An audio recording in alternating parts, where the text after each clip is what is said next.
सरकार प्रायोजित बीड आणि परभणीचे दोन्ही प्रकरण आहेत. या प्रकरणामुळे महाराष्ट्राचं एक जंगलराज यांनी ज्या पद्धतीनं मागच्या 2.5 वर्ष आणि आता जे निर्माण करतात आहेत आणि त्याच्यामुळे महाराष्ट्राला जे कलंक लागतो आहे, महाराष्ट्राची बदनामी पूर्ण देशामध्ये होत आहे, जगात होते आहे. या छत्रपती शिवाजी महाराजांची बदनामी करायला आणि त्याला काळीमा लावण्यासाठी हे सरकार नाही आहे. या सरकारचे आमदार त्यांना स्वतः गृह खात्याकडून सगळी माहिती मिळते आणि त्याच आधारावर ते आमदार विधानसभेत असेल की जनतेच्या दरबारात असतील ते आपले मत मांडताना आपण पाहतो आहे. जेव्हा यांच्या आमदाराजवळ सगळी माहिती असताना राज्याचे मुख्यमंत्री सांगतात की आम्ही न्यायालयीन चौकशी करू, SIT जी नेमली होती ते SIT आता त्यांनी बदलवली. सांगायचं तात्पर्य असं की हे सगळे जनतेचं मूळ मुद्द्याला डायव्हर्ट करण्यासाठी या सरकारने बीड आणि उस्मानाबाद या प्रकरणाला त्या पद्धतीचं तापट ठेवून मग शेतकऱ्यांचे प्रश्न असतील, धानाचा पैसा, धानाच्या समर्थन मूल्याची खरेदी असेल, कापूस असेल, सोयाबीन असेल, कांदा असेल, या आणि तुरी असतील, या सगळ्या शेतकऱ्यांच्या शेतीच्या मालाला आज भाव मिळत नाही. शेतकऱ्यांच्या मोठ्या प्रमाणात आत्महत्या आहेत, चाललेल्या आहेत. बेरोजगारांचे प्रश्न मोठ्या प्रमाणात आहे. महागाई वाढवली जाते आहे.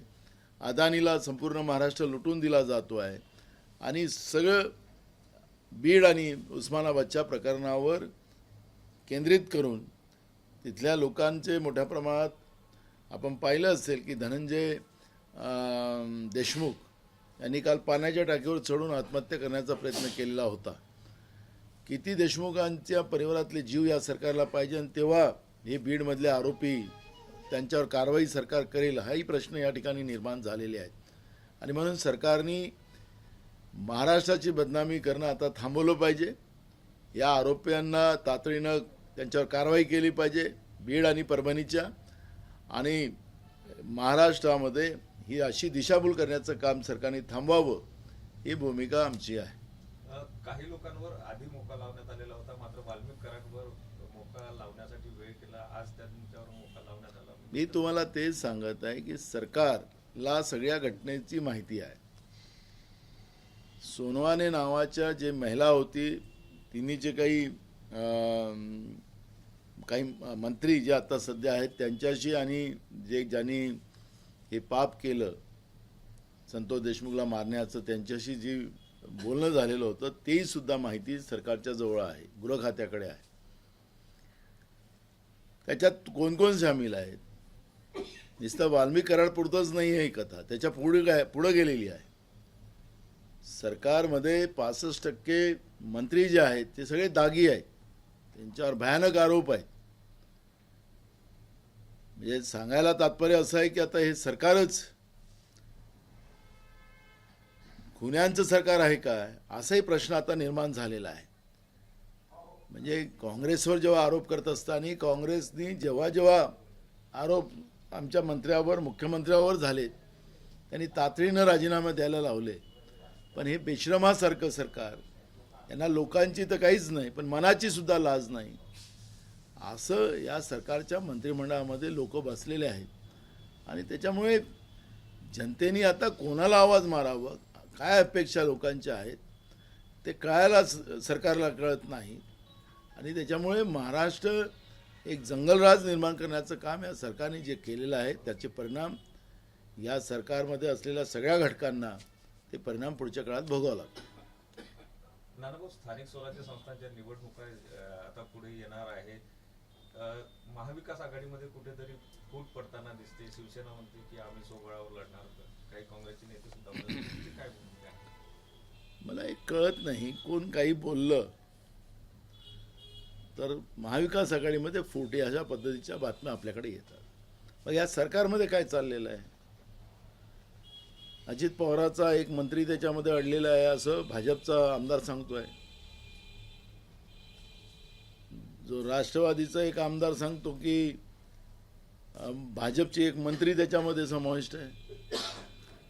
अशा अनेक प्रकरण आपण आज महाराष्ट्रामध्ये या मंत्रिमंडळामध्ये या सरकारमध्ये पाहतो आहे. सगळ्यात जास्त तर महायुतीमध्ये फूट आहे. पण मूळ प्रश्न आहे की कोणी काय बोलले. विशेष करून संजय राऊतांचा उल्लेख आपण वारंवार करता. संजय राऊत हा विषय आमचा नाही आहे. मी आज तुम्हाला स्पष्ट सांगतो आहे. आज देश धोक्यात आलेला, देशाच्या सीमा सुरक्षित नाही, लोकशाही धोक्यात आलेली आहे.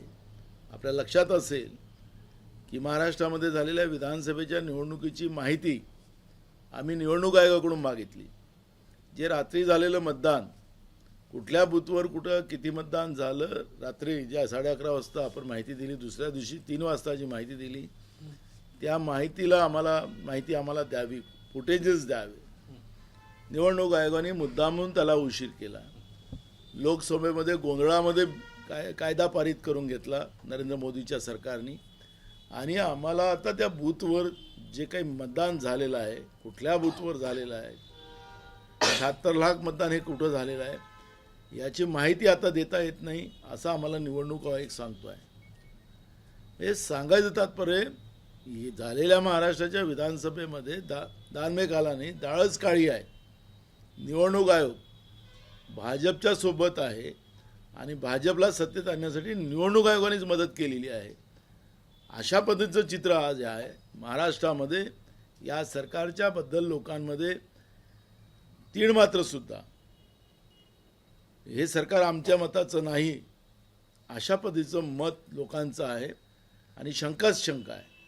आणि म्हणून आज ह्या सगळ्या परिस्थितीमध्ये लोकशाही धोक्यात आलेली आहे. शेतकरी अडचणीत आहे, रोज आत्महत्या होत आहे, बेरोजगारांचे प्रश्न आहेत, महागाई मोठ्या प्रमाणात वाढते आहे. हे प्रश्न काँग्रेससाठी महत्त्वाचे आहे आणि काँग्रेस ते प्रश्न घेऊन लढतो आहे. कोण काय बोलतो आहे, संजय राऊत काय बोलले, अमुक कोण काय बोलले, याचं आमचं कुठलंही घेणं देणं नाही. निवडणुकीच्या काळात काय करायचं आहे ते ठरवू आणि त्याच्यानंतर आम्ही त्याच्यावरची प्रक्रिया, अजून निवडणुका लागल्याच नाही.